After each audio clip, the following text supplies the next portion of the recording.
بقول لكم ايه، ما تيجي النهارده نعمل بوريك كده جنب كوبايه شاي الصبح على الفطار؟ تبقى ايه قمر كده، او في عشاء او في المدارس للولاد. حلوه قوي يا بنات، وبجد تحفه جدا وعجينه ناجحه. وطبعا ده البوريك بتاع الافران اللي بالجبنه، بجد قمر قمر قمر. ان شاء الله تجربوه وهيعجبكم. ولا هنحط لا بيض بقى ولا لبن ولا اي حاجه من الكلام ده. بصوا طري جدا وعجينته هشه. بصوا عامل ازاي، بجد تحفه. يلا نخش بقى نشوف هنعمله ازاي.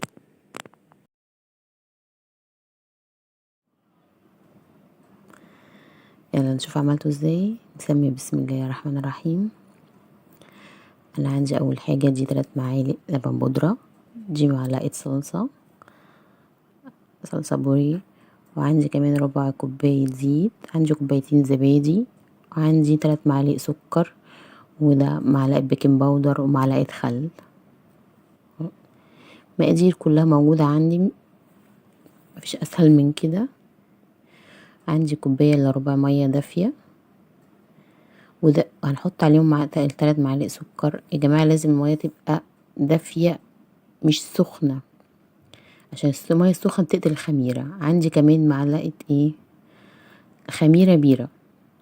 عارفين الخميره؟ بس لو مش متوفره عندك ممكن تستعملي فوريه عادي جدا، بس انا بفضل دي. هدوبها الاول في الميه الدافيه بالسكر، ادوبها كويس قوي، واسيبها بقى تخمر على جنب. هي دوبتها خلاص كويس قوي اهي، مفيش اي حاجه متكتله، واركنها على جنب تخمر شويه مع بعضها. وعندي هنا كمان كيلو دقيق، ده كيلو متعدد الاغراض. ده منخول مرتين. هحط عليه معلقه ملح صغيره، وابتدي بقى اضيف عليه دي بيكنج باودر، معلقه بيكنج باودر كبيره يا جماعه، و3 معالق لبن بودره. هقول مقادير تاني معاكم. ودي معلقه صلصه البوريه، دي اللي بتدي لون للعجينه على فكره، فما حدش يستغرب منها يعني، وهتدي كمان طعم حلو قوي جدا للعجينه. وربع كوبايه الزيت. عندي كمان هنا اهو معلقه الخل. الخل ده من محسنات الخبز. وعندي كوبايتين الزبادي. الزبادي بتخلي العجينه طريه جدا وهشه بطريقه يعني تحفه تحفه تحفه. انا هبتدي بقى اخلط المكونات دي مع بعضها الاول قبل ما اضيف بقى الخميره بتاعتي. طبعا في دقيق بياخد مواد سائلة اكتر من التاني، فاحنا لما نيجي نضيف المية طبعا انت ممكن تستبدلي المية دي برضو بلبن لو حابة يعني، بس انا استعملت لبن بودرة فبستكفي بيه. اخلط الاول بس كده عشان الصلصة اهي. شايفين الخميرة خمرت وعملت طبقة فوق الوش ازاي؟ ولما اجي اضيف المية اضيفها شوية بشوية، لان مش كل دي زي ما قلت لكم بياخد نفس كمية المية. فانا اخد مني كوبايتين مية من دي على فكرة، ودافية فترة كده يعني مش سخنة، علشان ما تقتلش الخميرة بتاعتي. وهبتدي اعجن واضيف شوية بشوية. انا عايزة العجينة بتاعتي تلزق كده، شايفينها ملزقة ازاي؟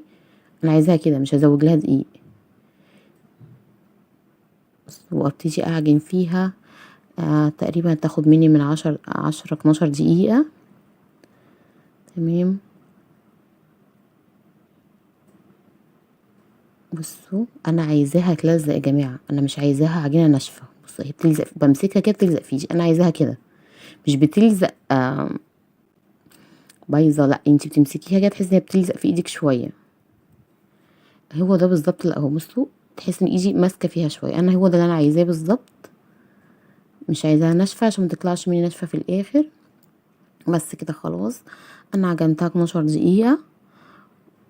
اسيبها بقى في حاجه تخمر، واغطيها واحطها في مكان ضلمه لمده نص ساعه. عشان احنا هنسيبها تخمر على المرتين. تمام. بس كده انا هسيبها نص ساعة في مكان ضلمة، بس اغطيها طبعا كده. بعد نص ساعة بصوا بسم الله ما شاء الله عاملة ازاي. بصوا والله العظيم العجينة دي تحفة جدا، واللون بتاع العجينة ده طبعا بسبب الصلصة اللي احنا حاطينها. هبتدي اقسمها بقى العجينة بتاعتي دي الاربع قطع. هقسم العجينة بتاعتي الاربع قطع وهسيبها تخمر مرة تانية. اسيبها نص ساعة تاني تخمر. وكل بقى في الوقت ده لما هتسيبيها ترتاح، لما تيجي تفرديها مش هترجع معاكي تاني، هتتفرد معاكي بسهولة جدا، مش هترجع مرة تانية. كل بعد ما بتشكليها كده تسيبيها ترتاح هتتفرد معاكي بسهولة، مش هتتعبك. الناس اللي بتشتكي ان العجينة بترجع منهم لما بيجوا يفردوها، اهي انا هسيبها نص ساعة مرة تانية تخمر. يبقى احنا هنخمر العجينة بتاعتنا على مرتين يا جماعة. بس كده اهو انا هغطيها تاني واسيبها برضه في مكان ضلمة تخمر. بصوا بسم الله ما شاء الله بعد ما خمرت مرة تانية اهي، ابتدي بقى اخدها اشكلها. بصوا بقى وانا بفردها ما بترجعش عشان انا سبتها ارتاحت كويس قوي.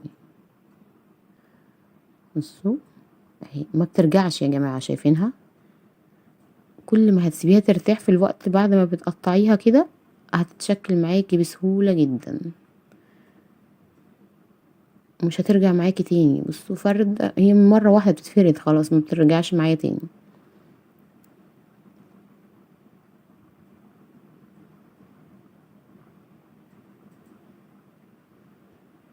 بصوا بقى انا عايزة العجينة بتاعتي تكون يعني المقاس بتاعها سنتي، السمك بتاعها سنتي.